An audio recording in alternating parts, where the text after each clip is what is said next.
सबसे गाह्रो भनेको के हुन्छ भने चाहिँ माछाको बोनलेस गर्दा रहेछ है। यो माछाको बोनलेस जुन पनि माछा हड्डी निकाल्न गाह्रो हुन्छ नि त।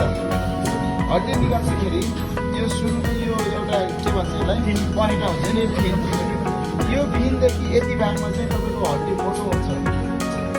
मान्छेले सबसे बेसी हात काट्ने यही काट्दाखेरि मात्रै हो कि कसैले यहाँबाट मात्र निकाल्छन्, कसैले बोनलेस गर्दा यहाँबाट यसरी चाहिँ यो हड्डी वेस सबै त्यहीँ राखेर निकाल्छन्। त्यसबाट चाहिँ तपाईँको मासुहरू चाहिँ बेसी पैसा छ। हामीले सजिलो तरिका एकदम इजी तरिकाले गर्छौँ। कस्तो इजी तरिका भन्दाखेरि चाहिँ जुन यो दुईतिरको टाउको र चाहिँ यो शरीरको भाग जोडेको मिल्सको भाग हुन्छ, त्यसको यो मासु भएको यताको भागतिर चाहिँ एकदम साह्रो हड्डी हुन्छ नि। यो हड्डीलाई यहाँबाट यसरी हड्डीलाई नकाट्ने मासु चाहिँ सबै हामीले लिएर यसरी काट्ने दुईतिरबाट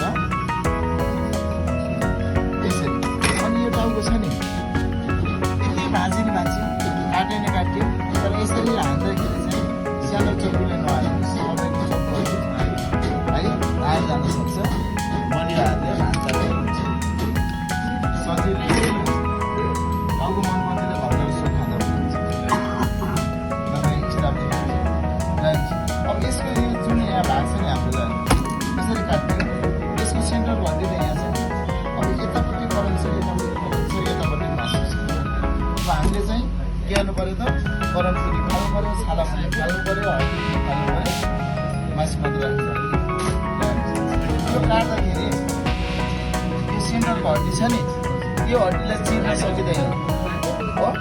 यसको छेउको भागमा जुन यस्ता साना साना हड्डी हुन्छ नि यो हड्डी छोडेर करङको भागलाई यसरी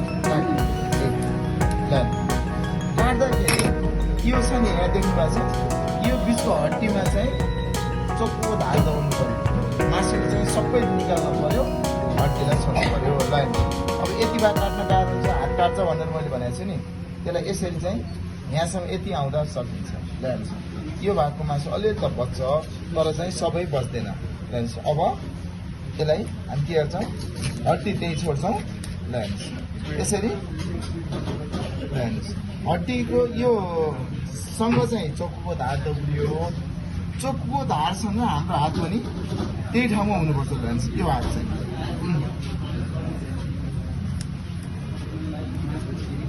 यसरी हामीले फिलेट निकाल्न सक्नु पर्यो। यसरी यहाँ मासु चाहिँ छोड्न भएन है। अनि यताको भागको पनि सेम त्यस्तै हो। ल हेर्नुहोस् यसरी हात चाहिँ जोगाउनु पर्छ। यो यहाँनिर चाहिँ जोगाउनु पर्ने हो। हामीले यसरी जोडले चाहिँ यसो गर्छौँ नि, हड्डी चाहिँ नकाटेर चाहिँ सट्ट आएर हात चाहिँ रेख्ने चाहिँ बेसी रिक्स हुने चाहिँ यहाँनिर हो।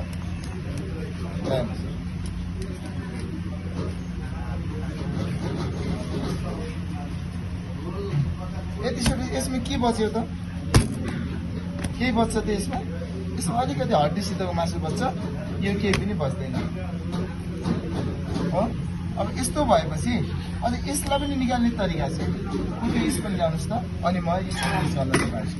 ल हेर्नुहोस् अब यो छ। ल हेर्नु यसरी यति निकाल्नुहोस्, मासु निक्ल्यो हो। अब यो कुकुरलाई दियो भने कुकुरले पनि खाँदैन, किन यसमा केही पनि छँदा पनि छैन हो। उठ्यो बल्ल हेर्नुहोस् त।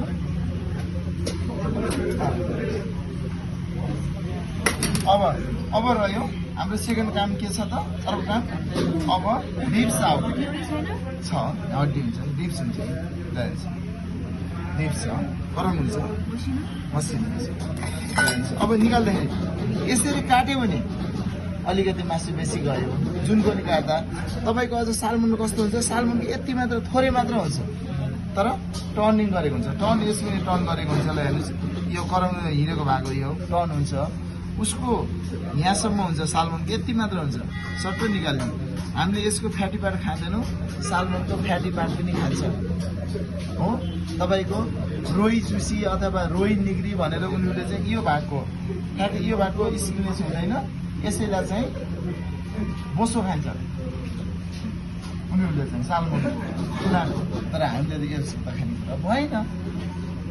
यसलाई यसरी करङलाई यता हेर्नुहोस्, बिस्तारै हतार गर्नु पर्दैन। हेर्नुहोस् करङ हड्डी यहाँ सबै छोड्यो, छोडिएको छैन। यसो गर्ने, यसरी चाहिँ करङको भाग सधैँ ल्याउनुहोस्।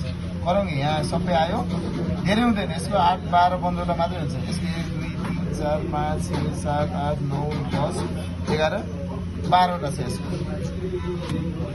अब हड्डी यसमा केही पनि छैन। अब स्किनलेस गर्नलाई चाहिँ के गर्ने त? पहिला चाहिँ स्किनलेस गर्नलाई वरिपरिको बोसो भागलाई चाहिँ हटाउनु। बोसोले चाहिँ स्किनलेस गर्न दिँदैन। हेर्नुहोस् जसरी काट्नुहोस्, मलाई यसरी सजिलो लाग्छ, मलाई यसरी निकाल्छु। तपाईँलाई चाहिँ यसरी सट्टा काटेर निकाल्न सक्नुहुन्छ, यसरी निकाल्नुहोस्। तर